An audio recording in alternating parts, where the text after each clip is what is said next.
أعوذ بالله من الشيطان الرجيم. بسم الله الرحمن الرحيم.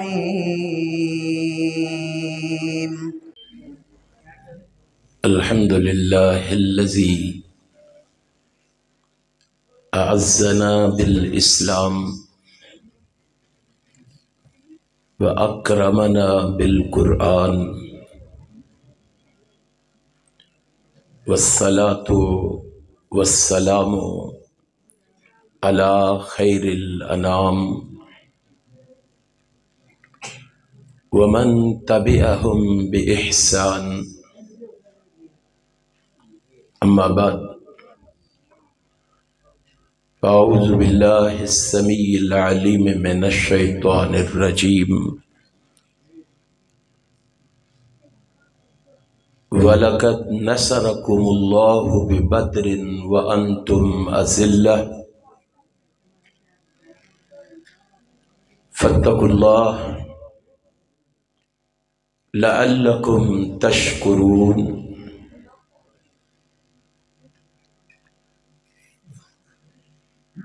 ہر قسم کی تعریف و ثنا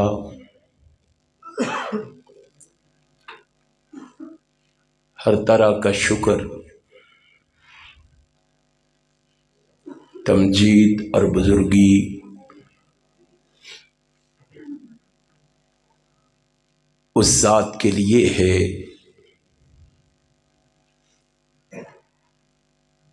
جو ساری کائنات کا خالق، مالک، رازق اور قادر ہے،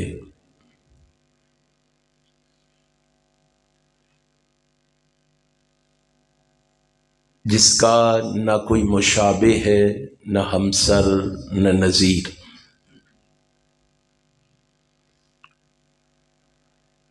نہ کوئی اس کا مماثل ہے، نہ مقابل، نہ بدل۔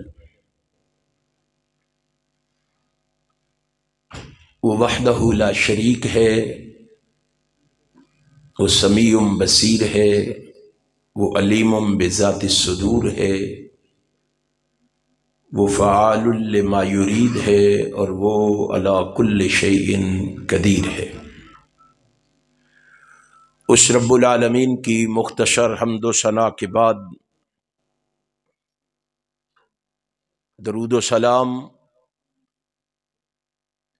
رحمت کائنات کے لیے، جن کی وجہ سے کائنات سے بے شمار کفریہ، شرکیہ اور جہالت کی رسمیں ناپید ہوئیں۔ اس رسول برحق پر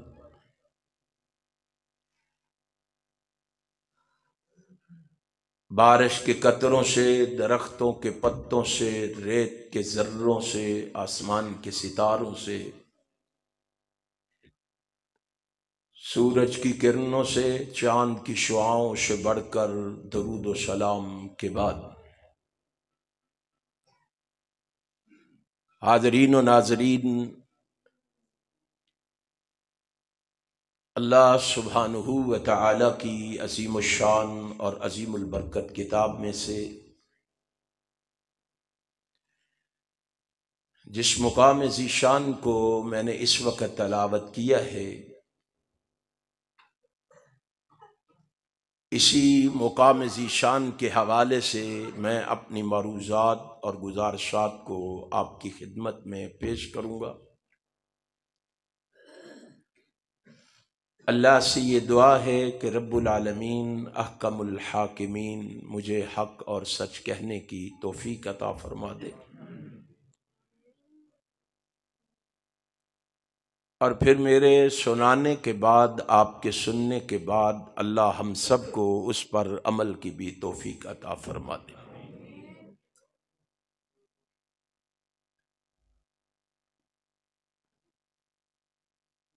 آج امت مسلمہ سخت تنزل و پستی کا شکار ہے۔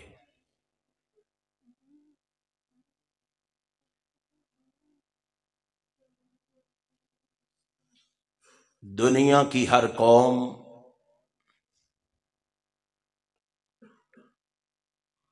ان کی طرف ایسے جھپٹ رہی ہے جیسے بھوکا شکاری اپنے پسندیدہ شکار پر جھپٹتا ہے۔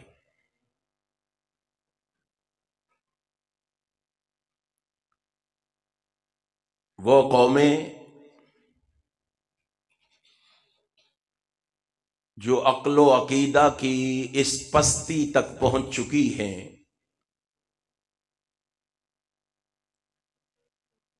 کہ کتے اور بلی کی پوجا کرتی ہیں، وہ بھی اپنے آپ کو مسلمانوں سے زیادہ باعزت ثابت کرنے کی کوشش کر رہے ہیں۔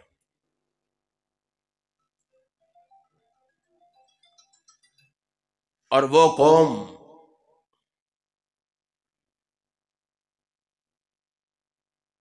جو بندروں اور سوروں کی اولاد ہے،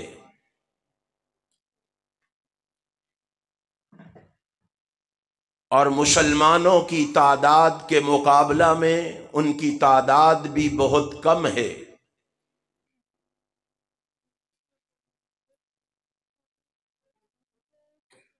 وہ بھی اس وقت مسلمانوں پر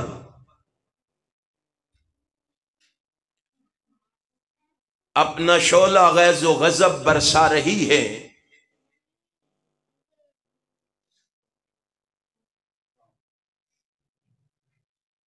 ان کے ظلم و ستم اور بربریت پر مسلمان اگر چیختے اور چلاتے ہیں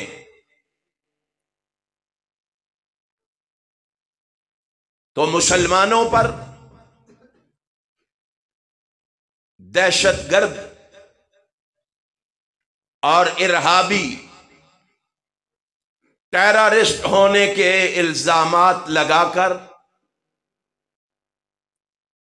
اپنے لیے مزید ظلم کا جواز پیدا کر لیتی ہیں۔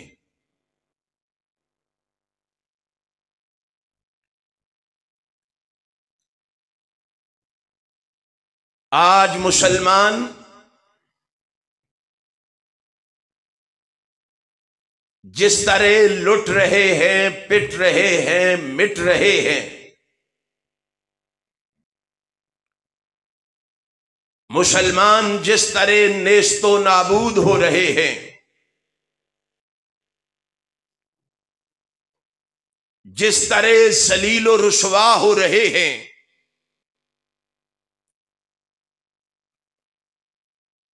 اس کی وجہ کیا ہے؟ اس کا سبب کیا ہے؟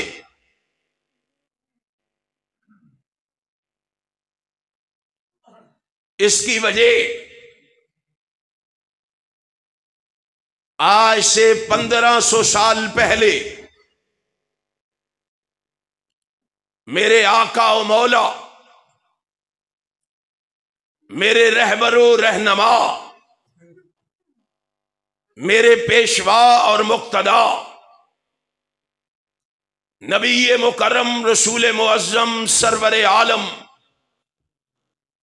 حضرت محمد الرسول اللہ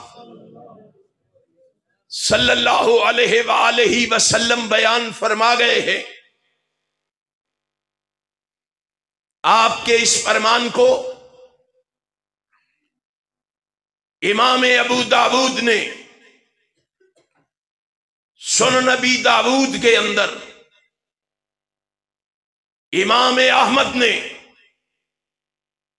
مسند احمد کے اندر،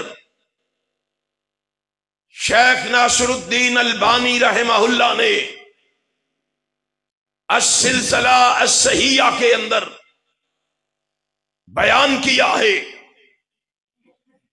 حضرت ثوبان رضی اللہ تعالی عنہ اس حدیث کے راوی ہے۔ حضرت ثوبان کہتے ہیں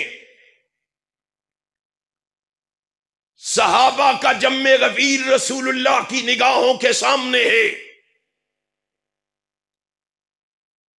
کائنات کا امام اپنے چاہنے والوں کو خطبہ ارشاد فرما رہا ہے. رحمت کائنات لوگوں کو درس دے رہے ہیں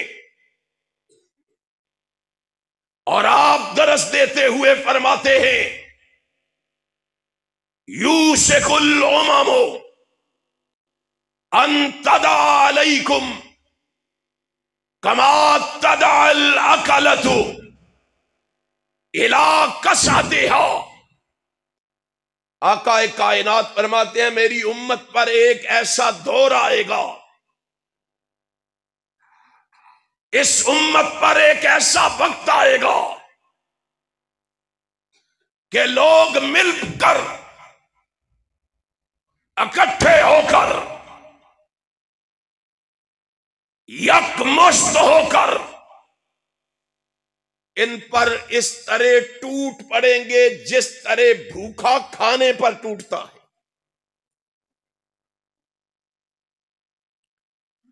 لوگ جمع ہو کر اس پر اس طرح حملہ آور ہوں گے جس طرح بھوکا دسترخوان پر حملہ آور ہوتا ہے.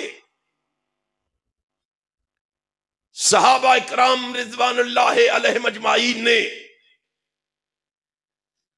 رحمت کائنات کی بات کو سنا، پریشانی کے عالم میں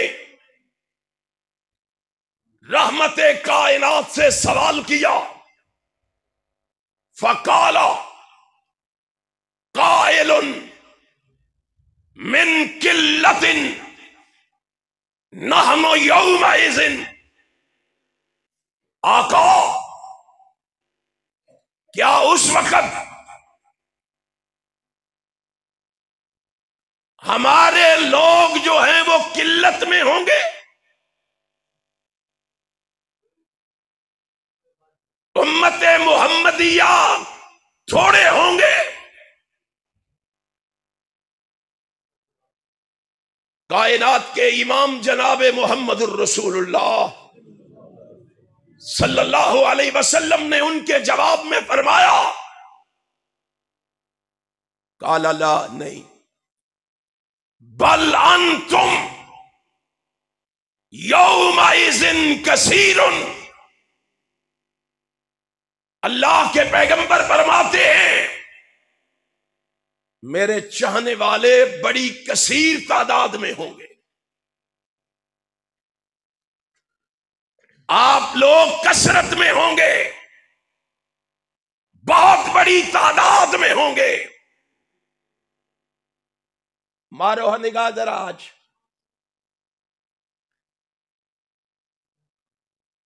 اور اس دور کو بھی سامنے رکھو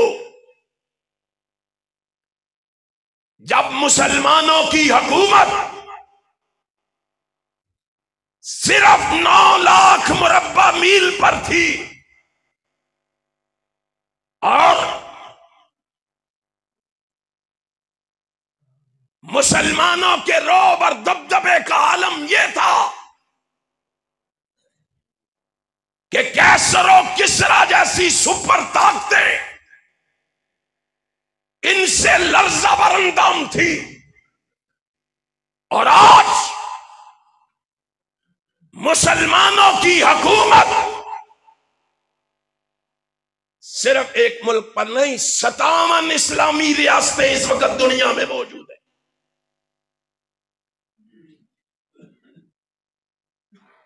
افرادی اعتبار سے نگاہ مارے تو 2 ارب کے قریب اس وقت دنیا میں مسلمان موجود ہیں.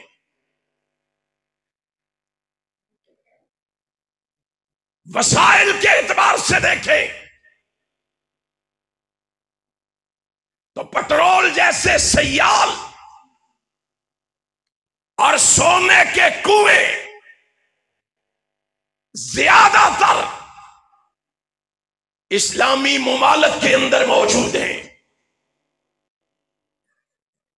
معدنیات کے ذخائر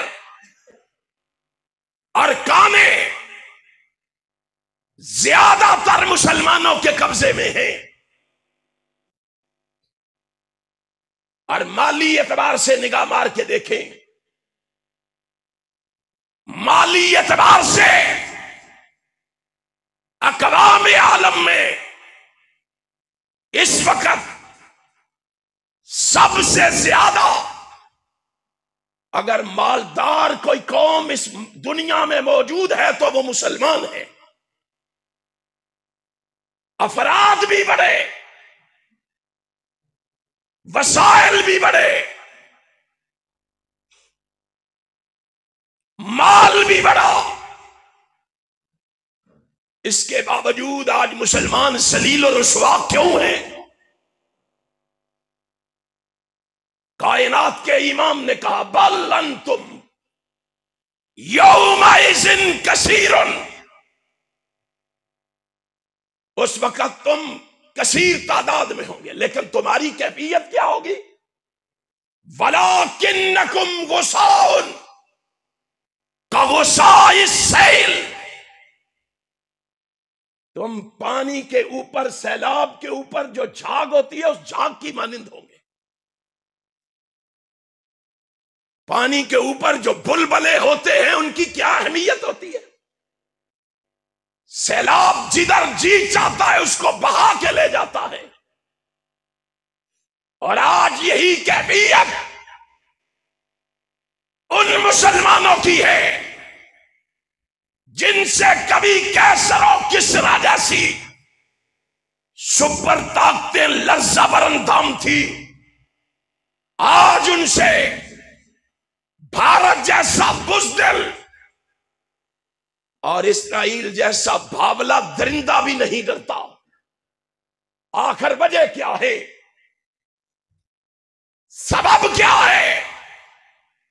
کائنات کے امام نے وجہ بھی بیان کی، سبب بھی بیان کیا۔ وَلَا يَنزِعَنَّ اللَّهُ مِن صُدُورِ عَدُوِّكُمُ الْمَهَابَةَ مِنْكُمْ، کائنات کے امام نے کہا تمہاری بدعمالیوں کی وجہ سے اللہ تمہارے دشمنوں کے دل سے تمہارا رعب اور ہیبت نکال دے گا۔ آج ہماری بدعمالیوں کی وجہ سے اللہ نے دشمن کے دل سے ہمارا رعب، افراد بھی ہیں، وسائل بھی ہیں۔ آج سب کو چھوڑو، پاکستان ایٹمی طاقت بھی ہے، اس کے پاس F-16 بھی ہے، مگ بھی ہے، میراج بھی ہے، شاہین بھی ہے، غوری بھی ہے، اس کے باوجود کمزور اور مغلوب کیوں ہیں؟ کیوں ہیں کمزور اور مغلوب؟ کہ اللہ نے دشمن کے سینے سے ہمارا رعب نکال دیا ہے۔ دشمن کے سینے سے ہمارا رعب نکلا، اور ہمارے سینے سے کیا نکالا ہے؟ وَلَا يَكْذِفَنَّ اللَّهُ فِي قُلُوبِكُمُ الْوَهْنَ، ان کے دلوں سے اللہ نے ہمارا رعب نکالا، اور ہمارے دلوں میں اللہ نے وہن کو ڈال دیا۔ وہن ہمارے دلوں میں ڈال دیا گیا ہے۔ وہن کیا ہے؟ قال قائل یا رسول اللہ صلی اللہ علیہ وسلم وما الوہن، اللہ کے پیغمبر یہ وہن کیا چیز ہے؟ کیا ہے یہ وہن؟ نبی کائنات نے اس کی تشریح اور توضیح کرتے ہوئے فرمایا حب الدنیا و کراہیت الموت، دنیا کی محبت اللہ نے ہمارے دلوں میں ڈال دی ہے، اور موت کی کراہت ہمارے دلوں میں ڈال دی۔ دنیا کے لیے مارے مارے پھرتے ہیں، پتہ ہے ہمیں، ہم نے قرآن پڑھا ہے، ہمیں معلوم ہے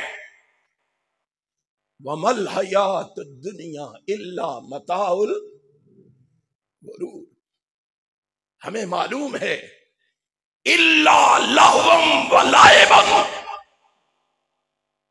ہمیں معلوم ہے بَلْ تُؤْثِرُونَ الْحَيَاةَ الدُّنْيَا وَالْآخِرَةُ خَيْرٌ وَأَبْقَىٰ،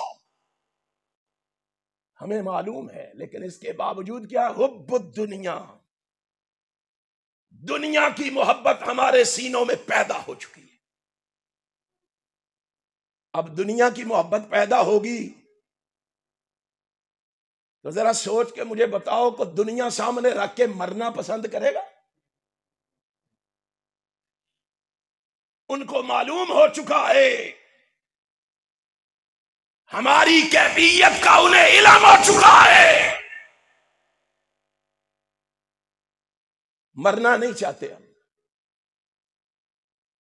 مر گئے تو یہ جائیداد کدھر جائے گی؟ یہ دنیا کدھر جائے گی؟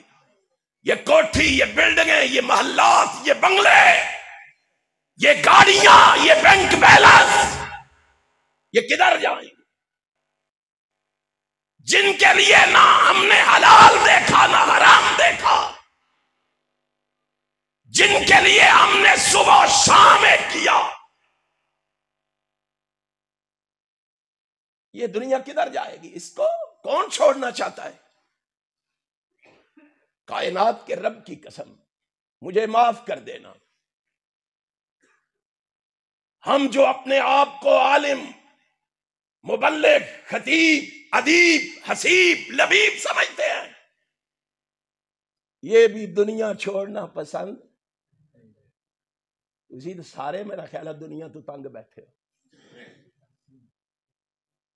یہ تنگ ہو تو پھر فلسطین چلو۔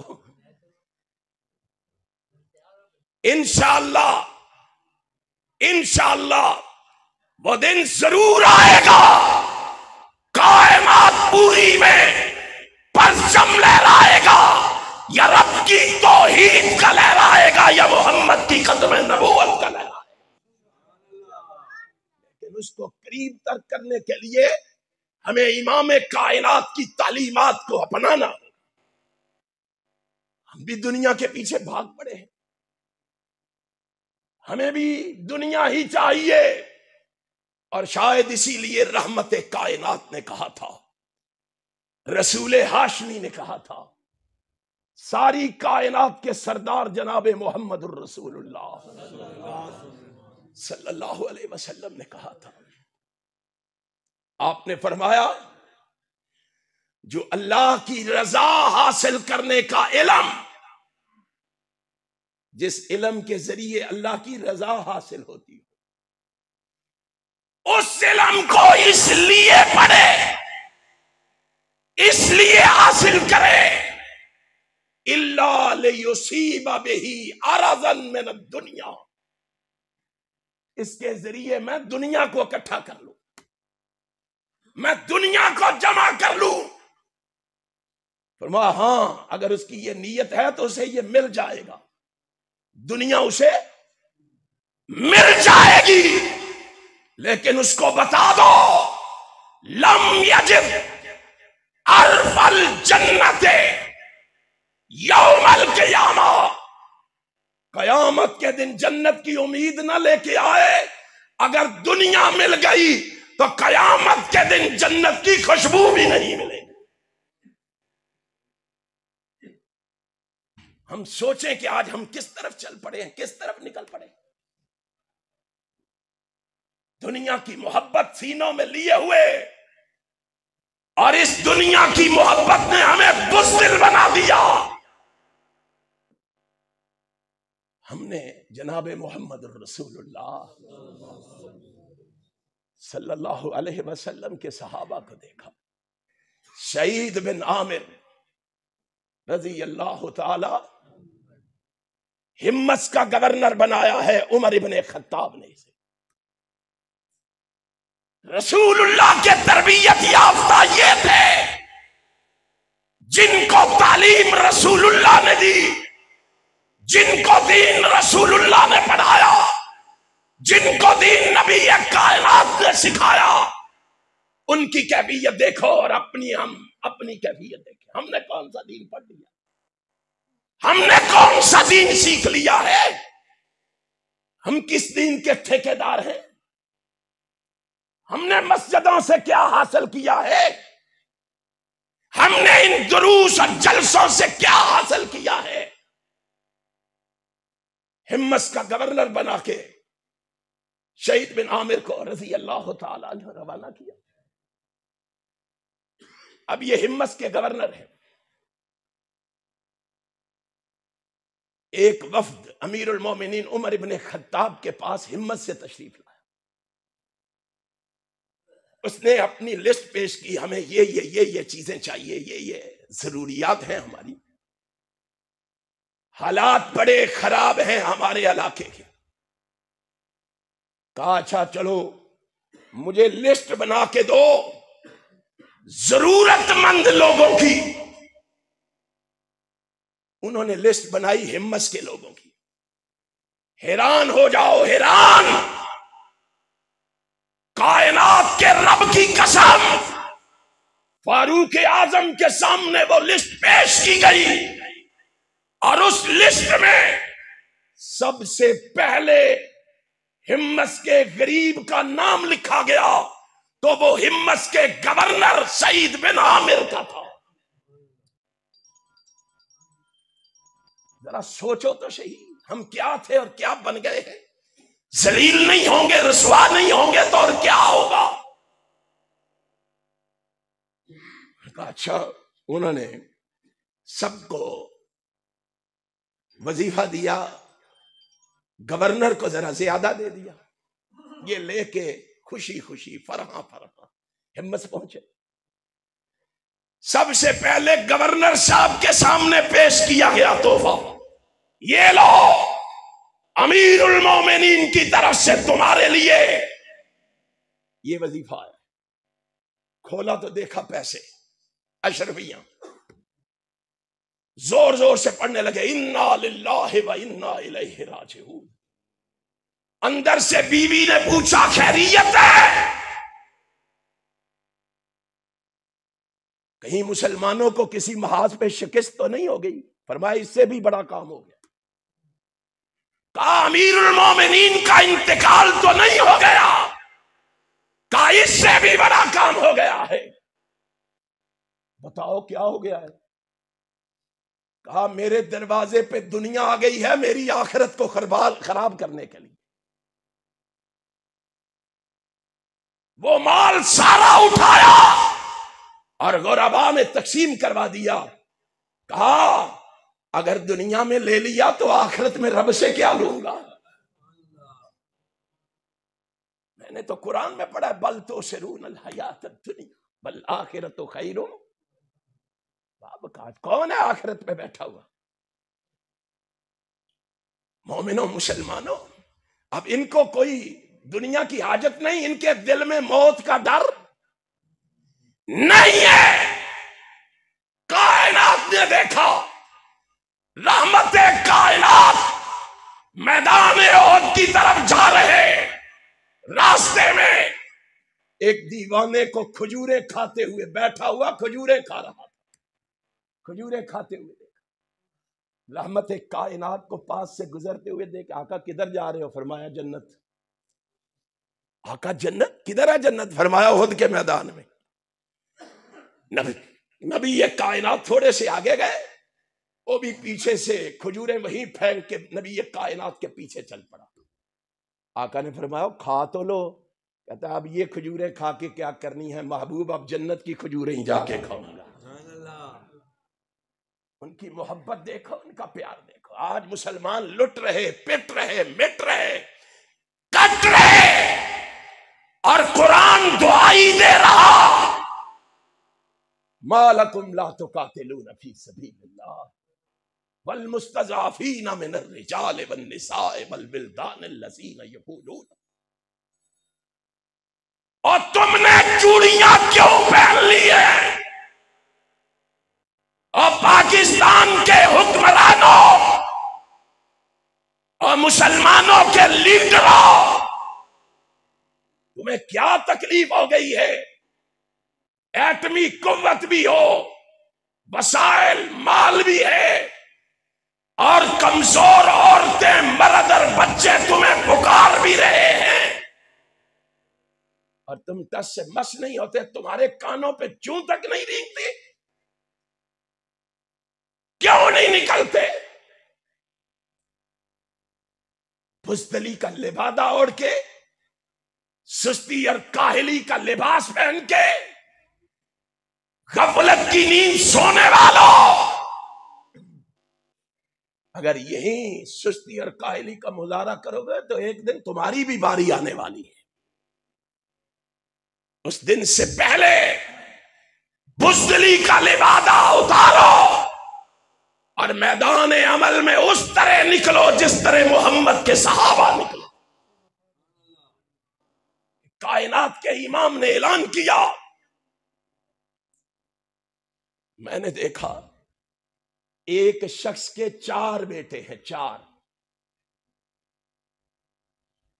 چاروں کو بلایا، کائنات کا امام بلا رہا ہے میدان احد کی طرف، اٹھو نکلو۔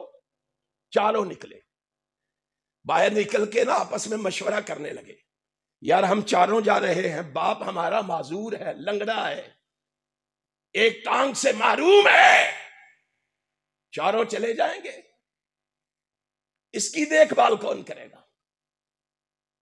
والدین کی عزت و ادب و احترام کا کتنا خیال اور احساس تھا، نبی نے ان کی تربیت کی تھی نا۔ باہر نکل کے فیصلہ کیا، یار 3 چلتے ہیں، ایک رک جاتا ہے باپ کی خدمت کے لیے، ایک رک گیا، 3 میدان احد کا رخ کر گئے، واپس پلٹا کر کے آنگن میں باپ کی نگاہ پڑی، باپ نے دیکھا، بیٹا تو کیوں نہیں گیا؟ بابا 3 چلے گئے ہیں، میں تیری خدمت کے لیے رک گیا۔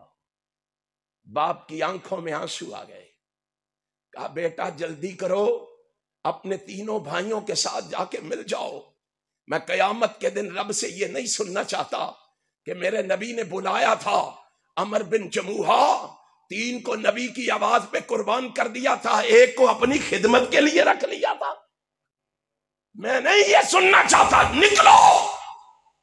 چوتھا بھی نکلا، جب وہ نکل گیا، اس بوڑھے معذور لنگڑے کے دل میں خیال آیا کہ یہ جوان ہو کے جنت میں پہلے پہنچ جائیں، میں بوڑھا ہو کے پیچھے رہ جاؤں۔ عمر بن جموحہ بھی نکلے۔ آج ہے یہ جذبہ ہمارے اندر، آج ہے یہ سوچ ہماری، آج ہے یہ فکر ہماری۔ امام کائنات حضرت محمد الرسول اللہ صلی اللہ علیہ وسلم نے جن کی تربیت کی، رحمت کائنات نے جن کو دین اور اسلام سمجھایا، اللہ کی قسم معذوری کے باوجود وہ گھر میں بیٹھے۔ ہم کہتے ہیں حکمرانوں تمہارا فرض ہے، ذرا آواز دے کے دیکھو، کائنات کے رب کی قسم ہے، جہاد کے میدان میں تمہاری آواز پہ لبیک کہتے ہوئے میدان جہاد میں سب سے پہلے جائیں گے تو اہل حدیث جائیں گے۔